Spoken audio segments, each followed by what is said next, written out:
श्रीराम नमस्कार. आज 3 जून 2021 ज्ञानेश्वरी पसायदान भाग 46. ज्ञानियाचा राजा गुरु महाराव म्हणती ज्ञानदेव तुम्हा ऐसे. जगद्गुरु तुकोबारायांच्या या अभंगाने आपण निरूपणाला सुरुवात करतो आणि या अभंगामध्ये प्रत्येक शब्दामध्ये विविधता, विविध छटा या प्रत्येक वेळेला पाहायला मिळतात. माऊलींना ज्ञानाचा राजा म्हटलेलं आहे, गुरु महाराव म्हटलेलं आहे. गुरुपदी, सर्वोच्चपदी. आपल्याला माहिती आहे की भारतामध्ये जेवढे संत आहेत, या संतांच्या सर्व पालख्या, या सर्व संतांच्या पालख्या माऊलींचं दर्शन घेण्यासाठी, माऊलींची भेट घेण्यासाठी आळंदीला येत असतात. भारतातल्या कानाकोपऱ्यातनं जे जे संत म्हणून आहेत त्या सर्वांच्या पालख्या येतात. गंमत अशी आहे, विचार करताना इतके संत आहेत की ज्यांचं आपण रोज नामस्मरण करत असतो, त्यांची सेवा करत असतो. अगदी महाराष्ट्रातले संत घ्यायचे झाले तरी श्री स्वामी समर्थ, गजानन महाराज, शंकर महाराज, चिले महाराज, शिवाजी महाराज, असे कित्येक संत आहेत. गोंदवलेकर महाराज, की ज्यांचं रोजचं त्यांनी घालून दिलेले आदर्श, त्यांनी घालून दिलेले नियम मनुष्य पाळत असतो आणि त्या अनुषंगाने रोज नामस्मरण, नित्य ध्यान, स्वाध्याय हा चालू असतो. हे सांगायचं कारण असं की ही सर्व संत मंडळी ज्यांच्या दर्शनाला येतात, असे ज्ञानेश्वर माऊली वयाच्या 14व्या वर्षी ज्ञानाचं सर्व लिखाण करून ज्या अवतारासाठी नारद मुनींनी भगवान विष्णूंना सांगितलं होतं की खडतर अवतार तुम्ही यावेळी घ्या, त्यामुळं ते कार्य माऊलींनी वयाच्या 14व्या वर्षी पूर्ण केलं. आणि अशा 14व्या वर्षी पूर्ण केलेल्या अवतारामधली व्यक्ती मुलगाच म्हणायला पाहिजे. आपल्या इथं संज्ञानसुद्धा वय वर्ष 18 नंतरच समजतात. तर अशी ही माऊली भावंडांसाठी नंतर 2-2 वर्ष ठेवून जेव्हा समाधीस्थ झाली, संजीवन समाधी, तर अशा ह्या माऊलींचं आपण जेव्हा रोज इतर संतांचं नामस्मरण करता तेव्हा एकदा तरी करत जा. त्याचं कारण असं की ज्या संतांचे गुरु ते आहेत, ज्या सर्व संतांनी ज्यांना माऊली आणि हे स्थान दिलेलं आहे, सर्वोच्च स्थान दिलेलं आहे, त्याची सुद्धा कंपनाची, त्यांच्या नुसत्या नामातनं उच्चारणाऱ्या ज्ञानेश्वर ह्या शब्दातनं उच्चारणारी, निर्माण होणारी कंपनसुद्धा सर्वसामान्य मनुष्याला असाधारण अडचणीतनं सुद्धा पार करून देतील.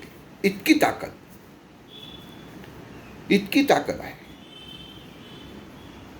मग जर तुम्ही रोज एखाद्या संतांचं, गुरुचरित्राचं, विष्णू सहस्त्रनामाचं जे काही करत असाल साधना, त्याच्यामध्ये 5 मिनटं माऊलींचं स्मरण करा, ज्ञानेश्वर माऊलींचं स्मरण करा. आणि स्मरण कसं करायचं आहे तर नुसतं ज्ञानेश्वर माऊली असं करायचं नाही आहे. वयाच्या 14व्या वर्षी जी पूर्ण ज्ञानेश्वरी, त्यांचं लिखाण जे पूर्ण लिहून झालेलं होतं, जे ज्ञान त्यांनी या जगताला वाटलेलं होतं आणि या जगतासाठी त्यांनी विश्वात्मक देव निवृत्ती यांच्याकडं जे दान मागितलं होतं, ह्या सर्व गोष्टींचा ह्या ज्ञानेश्वरीतल्या एका ओळीतल्या एका शब्दाचा विचार तुम्ही तो 5 मिनटं करत जा. जास्त करायला सांगत नाही आहे. मी कुठली ओवी घेऊ, कुठनं सुरुवात करू, इथनं माणसाला प्रश्न पडतात. माऊलींनी सांगितलेलं नाही आहे की तुम्ही अमुक ओवीपासून सुरुवात करा. एक तरी ओवी अनुभवावी, कुठलीही घ्या. साखर एवढी मूठभर घेतली, कुठलाही दाणा खाल्लात तरी ती साखरच. तसं कुठलाही श्लोक घ्या, त्यातली एक ओवी घ्या आणि त्यातला एक शब्द घ्या. शब्द उच्चारलाय कोणी, लिहिलाय कोणी, तर माऊलींनी लिहिलेला आहे. जगद्गुरु माऊलींनी लिहिलेलं आहे. आणि मग अशा माऊलींचा त्या शब्दामध्ये, एका शब्दामध्ये किती ताकद असेल ती आपल्याला अनुभवायची आहे. आणि ह्याचा विचार आपण करायचा आहे. स्वाध्याय करताना, जप करताना, मंत्रसाधना करताना आपण काय प्राप्त केलं, याच्यापेक्षा कशातनं काय प्राप्त केलं, हा प्रश्न पडला पाहिजे. बऱ्याच जणांचं असतं की मी साधनेला बसतो, समाधीला बसतो. समाधी पण शब्द वापरतात काही काही जण, आश्चर्य असतं. असो. आणि इतकं मन माझं प्रसन्न होतं. बघा, तो माणूसच कसा सांगत असतो. इतकं मन प्रसन्न होतं की कुठलेच वाईट विचार मनामध्ये येत नाहीत. म्हणजे वाईट विचार मनामध्ये आहेत याचं स्पष्टीकरण हेच तो सांगत असतो की त्यावेळेला येत नाहीत, म्हणजे इतर वेळेला आहेत. आणि त्यावेळेला मन प्रसन्न होतं, म्हणजे इतर वेळेला ते प्रसन्न नसतं, असा त्याचा अर्थ होतो. मग कृती कशी पाहिजे, तर ती सहज गतीने व्हायला पाहिजे. वैराग्य हा जसा संन्यासाचा एक मोठा गुणधर्म आहे. काल एका प्रसिद्ध चित्रकारांचं चित्र मी पाहिलं स्वामींचं, आणि त्यांनी प्रत्येकाला जसं परमेश्वर भावतो तसं त्यांनी चित्र काढलेलं होतं. आणि ते काढताना स्वामी हसरे दाखवले होते.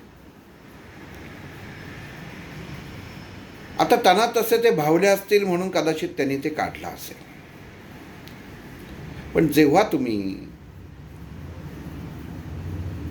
साधनेमध्ये असता, साधनेच्या दृष्टिकोनातून विचार करता, तेव्हा वैराग्य काय, संन्यास काय, ह्या गोष्टींचा विचार होणं गरजेचं असतं. आधीही मी असंच झालेलं आहे की कित्येक मोठमोठ्या अधिकारी व्यक्तींची भेट झाली आणि मी त्यांना नेहमी म्हणायचो तुमच्याबरोबर एक फोटो काढतो. तसं शंकराचार्यानेही म्हटलं मी की तुमच्याबरोबर एक मला फोटो काढू दे. आणि मी तेव्हा असं पाहिलं, सगळ्यांनाच पाहिलं की कधीही कोणाच्या चेहऱ्यावर हसू नसायचं. आणि माझ्या मनामध्ये तो पडलेला प्रश्न असायचा की फोटोमध्ये फक्त माझाच हसरा चेहरा आहे आणि त्यांचा मात्र अगदी काहीतरी प्रसंग घडल्यासारखा असा चेहरा. आणि मग मी एक दिवशी विचारलं, शंकराचार्यानेच विचारलं की म्हटलं काय हो, हसरा चेहरा का नाही ठेवत? इतकं सुंदर उत्तर दिलं त्यांनी. ते म्हटले चेहरा हसणं ठेवणं म्हणजे अपेक्षा, आणि संन्यासी आहे ते हसणं सुद्धा मनुष्याला सोडता आलं पाहिजे. काहीही बरोबर नसावं, पूर्ण मोकळं असावं. कारण मनुष्य हसला की त्याच्यामधनं अर्थ निघतात, आणि अर्थ निघाल्यावरती जी गोष्ट नसते ती अदृश्य गोष्ट दृश्यात आणून उत्पन्न केली जाते. आणि वैराग्य जो स्वीकारतो, संन्यास जो स्वीकारतो, त्याला असे हसून फोटो देणं हे शोभत नाही. हा सांगायचा मुद्दा असा आहे की आपण साधना करताना किती छोट्या छोट्या गोष्टी असतात, पण त्याचं महत्त्व काय असतं हे लक्षात घेणं खूप गरजेचं आहे.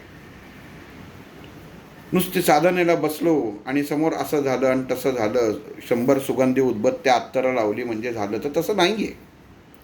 मनाची शुद्धता किती आहे, पवित्रता किती आहे, ह्याचा विचार होणं गरजेचं आहे.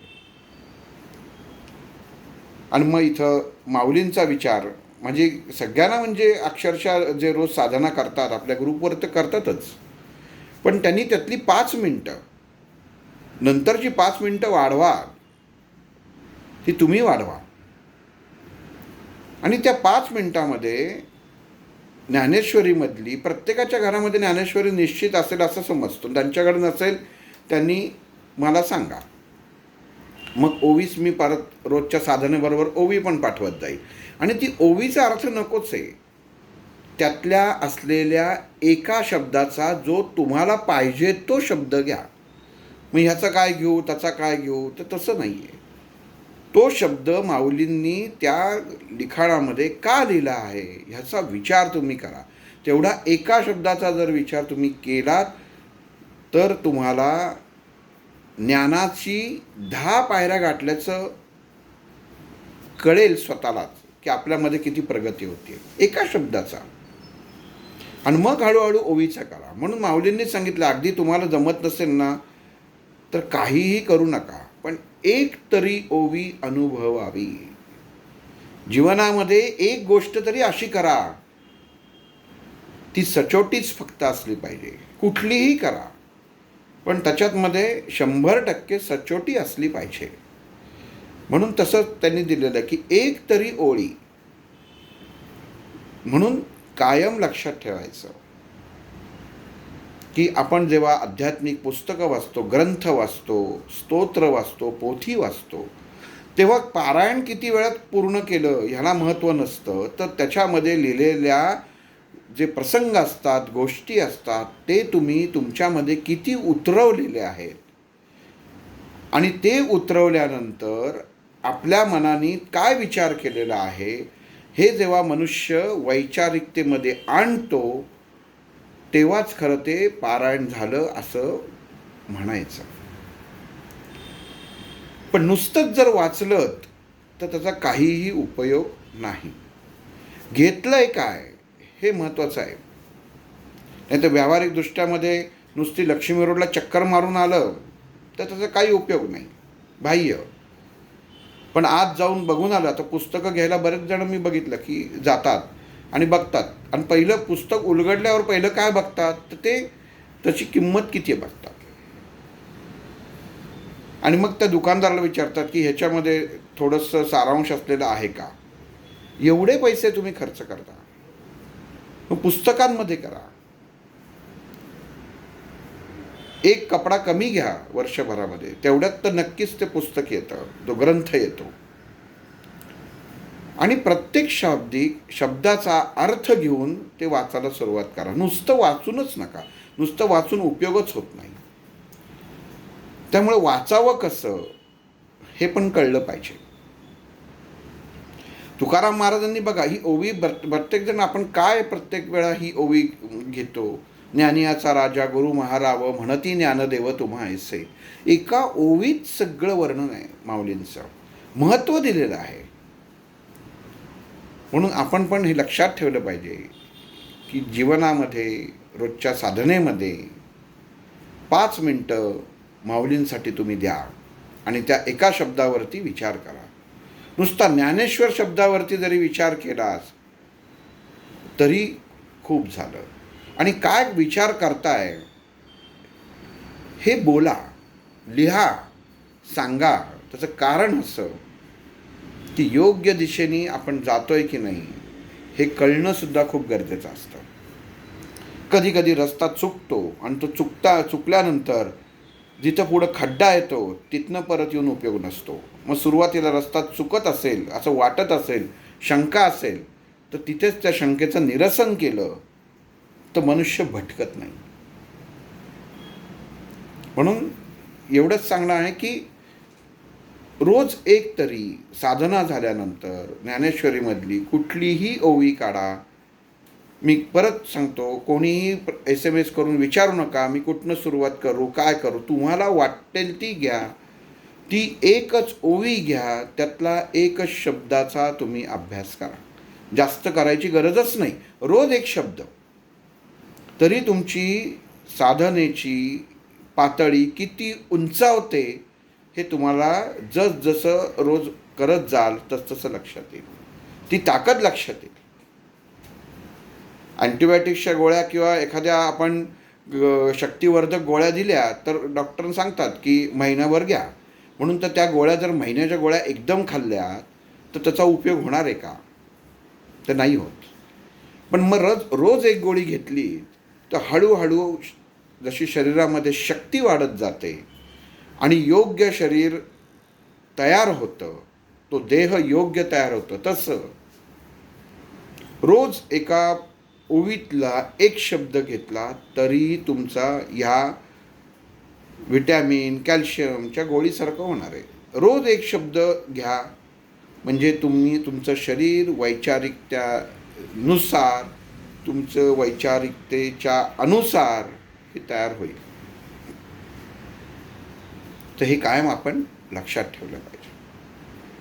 आता येऊया आपल्या निरूपणावर. मागच्या वेळी आपण पाहिलं की विठ्ठलपंत, निवृत्तीनाथ आणि ज्ञानेश्वर, ज्ञानदेव यांना वेदांचं, शास्त्राचं ज्ञान प्रदान करत आहे. आणि त्याचं कारण आधी निरूपणात सांगितलेलं आहे, पण तरी सांगतो की संन्यासाची मुलं म्हणून उद्या जर जे शासनकर्ते आहेत त्यांनी जर नाकारलं की हे पुढं पैठण किंवा काशी क्षेत्री जाऊन पुढचं शिक्षण पूर्ण करू शकत नाहीत, तर आपली मुलं ही अशिक्षित राहतील, ही पहिली गोष्ट. आणि दुसरी गोष्ट, त्यांच्या पुढच्या जीवन कसं ते व्यतीत करणार, खाणार पिणार काय, ह्या सर्व विचारांनी विठ्ठलपंत सिद्धेश्वराच्या त्या मांडवात जेव्हा धर्मसभा भरलेली असते तर तेव्हा माझ्या मुलांना मी ज्ञान द्यावं असं अनुमती त्या पूर्ण न्यायदेवतेंकडं, जे न्याय करणार असतं त्यांना न्यायदेवताच म्हणायला पाहिजे, ते मागतात. आणि नरहरी पंत आणि गणेश शास्त्री त्यांना ही परवानगी देतात. आणि मग जसं ज्ञान द्यायला सुरुवात होते तसं दिवस सरत जातात आणि पावसाळा सुरू होतो. आणि पावसाळा सुरू झाला असताना एकदा इंद्रायणीच्या काठी निवृत्तीनाथ आणि ज्ञानदेव एका दगडावर बसलेले असतात. सकाळ होणारच असते, पण पावसाळ्यामुळे जे ढग भरून आलेले असतात त्याच्यामुळं सूर्यकिरण जरी थोडीफार दिसत असली तरी सूर्याचं दर्शन होईल अशी खात्री नसते. आणि विठ्ठलपंतही तेवढ्यात येतात आणि निवृत्तीनाथ आणि ज्ञानदेवांना म्हणतात की बाळांनो, तुम्ही इथं बसलेला आहात, आपण पुढील शिक्षणाला आता सुरुवात करू. आणि मग ज्ञानदेव विठ्ठलपंतांना म्हणतात की बाबा, आज सूर्य तर उगवलाच नाही. तेव्हा विठ्ठलपंत म्हणतात की अरे, तो उगवलेला आहे, पण सध्या पावसाळ्याचे दिवस असल्यामुळे ढग भरून आलेले आहेत. आणि मग ज्ञानदेव म्हणतात की बाबा, जसे तुम्ही रोज त्या सूर्यनारायणासाठी ऋचा म्हणता ऋग्वेदातल्या, तसं पावसासाठी एखादी ऋचा नाही का? आणि विठ्ठलपंत ज्ञानेश्वराला म्हणतात की हो, आहे ना बाळ, का नाही? मग आम्हाला म्हणून दाखवता का? असं ज्ञानेश्वर हट्ट करतात. आणि विठ्ठलपंत मग त्या पर्जन्याची ऋचा म्हणायला सुरुवात करतात आणि जशी ऋचा म्हणून होते तशी पावसाला सुरुवात होते. ज्ञानदेवांना हे थोडंसं नवीन असतं की बाबांनी इकडं पर्जन्याची ऋचा म्हटली, आवाहन केलं आणि त्याबरोबर पाऊस चालू झाला. आणि ज्ञानदेव निवृत्तीनाथाला म्हणतात, बघितलं दादा, बाबांनी नुसती ऋचा म्हटली आणि इकडं पाऊस चालू झाला. निवृत्तीनाथ म्हणतात, ज्ञाना, अरे एखादी गोष्ट तेव्हाच घडते जेव्हा सभोवतालचं वातावरण पोषक असतं. अतिथी आल्याशिवाय दरवाजा उघडू नये, तसं कोणीतरी हाक मारल्याशिवाय सुद्धा दरवाजा उघडू नये, तसं बाबांनी त्या पर्जन्याला हाक मारली ऋचेद्वारे आणि त्यांनी स्वतःची वाट मोकळी करून दिली. आणि ज्ञाना, सध्या पावसाचेच दिवस आहेत. त्यामुळं बाबांनी ही जी साधनेनी त्या पर्जन्याला जे आवाहन केलं, त्यांनी स्वतःला ताबडतोब मोकळं केलं. इथं याच्यावरनं एक गोष्ट कळते की आपलं मंत्रशास्त्र किती प्रगत आहे. त्या मंत्रशास्त्रामुळे काय काय घडू शकतं. जसं आपण म्हणतो की यज्ञ चालतात, मंत्रघोष चालतो की जिथं दुष्काळ असतो तर तिथं पाऊस पडावा म्हणून. ह्याचे दाखलेत की तेव्हापासून चालत आहेत. आपल्या भारतीय वेदांमध्ये हे वेद आणि काही मंत्र असे आहेत की ज्यांनी काहीही घडू शकतं. ज्या देवतेला आवाहन केलं जातं ती देवता ताबडतोब प्रगट होते. फक्त आवाहन किती स्वच्छतेने आणि अंतर्मनातनं करता याच्यावरती अवलंबून असतं. आणि मग म्हणायचा पाठ दोन्ही मुलांना देऊन, निवृत्तीला आणि ज्ञानदेवांना म्हणून विठ्ठलपंत आपली साधना करत असतात. ज्ञानदेवांच्या लक्षात येतं की पाण्यात बघता बघता काही बेडूक वर आलेत आणि एका क्षणभरामध्ये ते पाण्यामध्ये अदृश्य होतात. आणि ज्ञानदेवांची दृष्टी जेव्हा आकाशाकडे जाते तेव्हा कळतं की वर एक घार घिरट्या घालते. आणि ज्ञानदेवांना प्रश्न पडतो आणि निवृत्तीनाथन ते प्रश्न विचारतो, दादा, मला या बेडकांचं खूप आश्चर्य वाटतं. हे पाण्याखाली जाऊन बसतात, मग जगतात कसे? हे श्वास कसे घेतात? ह्यांना कल्ले पण नसतात. तसं निवृत्ती म्हणतात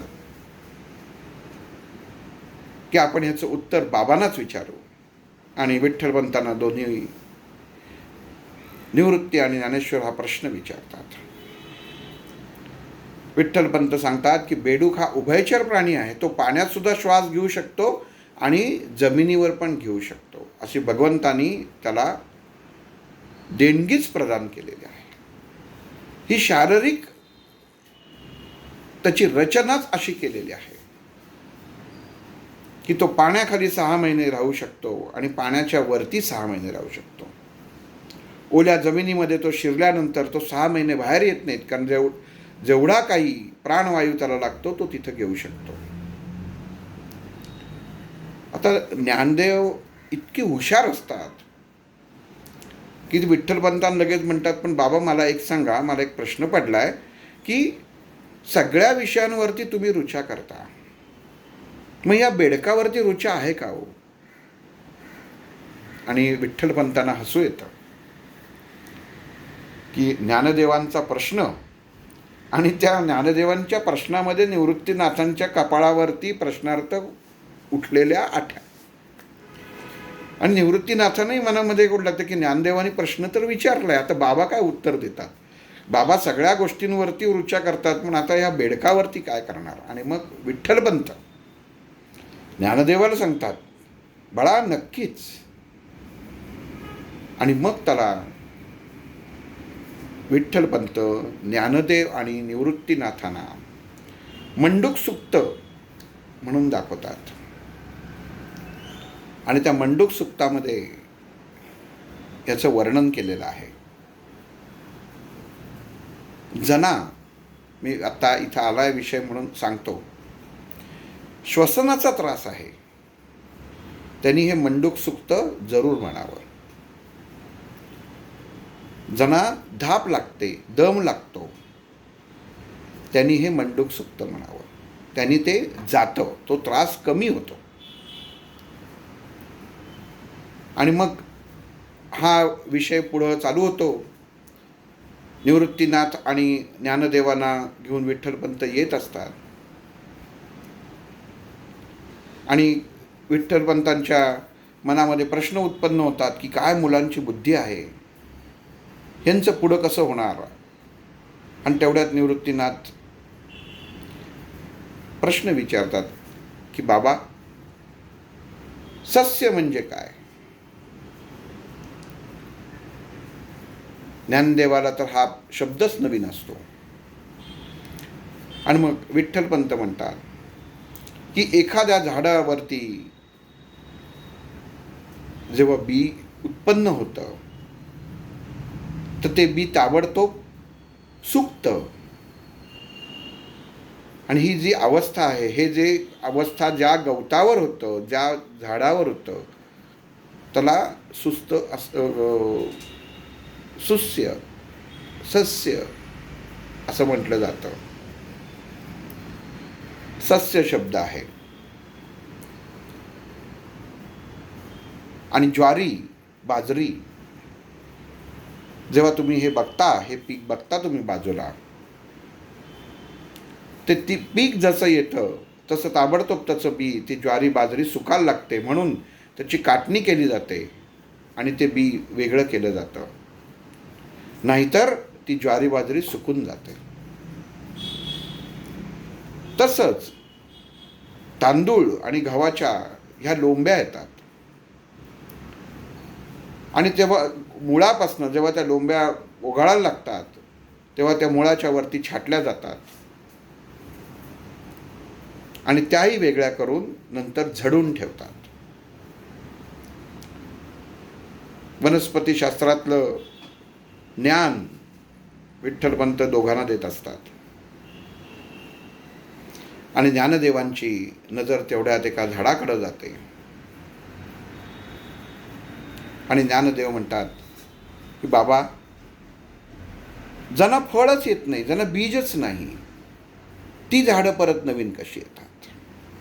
काय ज्ञानदेवांचं सुद्धा ज्ञानाचा उगम कसा होतो, ज्ञान कसं चालू होतं, ह्याचा विचार आपण करायला पाहिजे. प्रश्न असे पडायला पाहिजेत. आणि मग विठ्ठलपंत सांगतात की ज्यांच्या झाडामध्ये बीज उत्पन्न होत नाही त्याची फांदी कापली जाते आणि त्या फांदीतनं ते नवीन झाड उत्पन्न होतं. तसंच निवृत्ती, तू मगाशी प्रश्न विचारला तेव्हा ऋतूप्रमाणे जसं मनुष्याच्या शरीरामध्ये बदल होतात तसं ऋतूप्रमाणे ह्या वनस्पती, ह्या वृक्षांच्या सुद्धा शरीरामध्ये बदल घडत असतात. ती सोनचाफ्याची फुलं बघितलीत आणि निवृत्तीनाथ आठवायला लागतो की आपण सोनचाफ्याची फुलं कधी बघितलीत. म्हणतो बाबांना विचारत, बाबा कधी हो. आणि मग ज्या ऋतूमध्ये सोनचाफ्याची फुलं विठ्ठलपंतांनी निवृत्तीला दाखवली असतात, तो ऋतू कोणता हे सांग म्हणतात. ते म्हणतात सगळी पानं बघितली तर सगळी पानं गळून जातात, पण झाडावरती फुलं टवटवीत राहतात. त्या सोनचाफ्याला बाकी काही नसतं, फक्त त्या झाडावरती फुलंच राहतात. कारण ते मूळ, ज्या मुळापाशी पाणी घातलं जातं, ते मूळ जेवढा काही रस असेल तर त्या फळामध्ये म्हणजे त्या फुलामध्ये पूर्णच्या पूर्ण तसाच पाठवतो आणि इतर फांद्यांना, इतर पानांना तो रस पुरवत नाही, म्हणून ती गळून पडतात. आणि ती फुलं मात्र टवटवीत राहतात. आणि मनुष्याला एक कोडं पडतं की सगळी पानं कशी काय झडतात पण फुलं मात्र टवटवीत. तर त्याचं कारण, त्याचं रहस्य असं आहे की मूळच ठरवतो की जे फळ आपल्याला जगवायला पाहिजे आणि ते मुळांपासून निघणारा रस हे त्या फक्त फळं किंवा त्या फुलापर्यंत पोचवला जातो. आणि मग वनस्पतीशास्त्राचं ज्ञान ह्या 2 मुलांना विठ्ठलपंत देतात. ज्ञानेश्वर माऊलींच्या मनामध्ये असलेले प्रश्न, निवृत्तीनाथांच्या मनामध्ये असलेले प्रश्न हे एक एक एक एक दिवस वाढतच जातात आणि विठ्ठलपंतांच्या मनामध्ये कायम प्रश्न उत्पन्न होतात की एकाच विषयामध्ये जर हे अडकून राहिले तर ह्यांना मी सर्व ज्ञान या थोड्याच वेळामध्ये कसं प्रदान करणार. आणि ज्ञानदेव विठ्ठलपंतांना प्रश्न विचारतात की बाबा अष्टप्रधान म्हणजे काय. आणि मग याचं विठ्ठलपंत काय उत्तर देतात हे पुढील भागात पाहू. श्रीराम.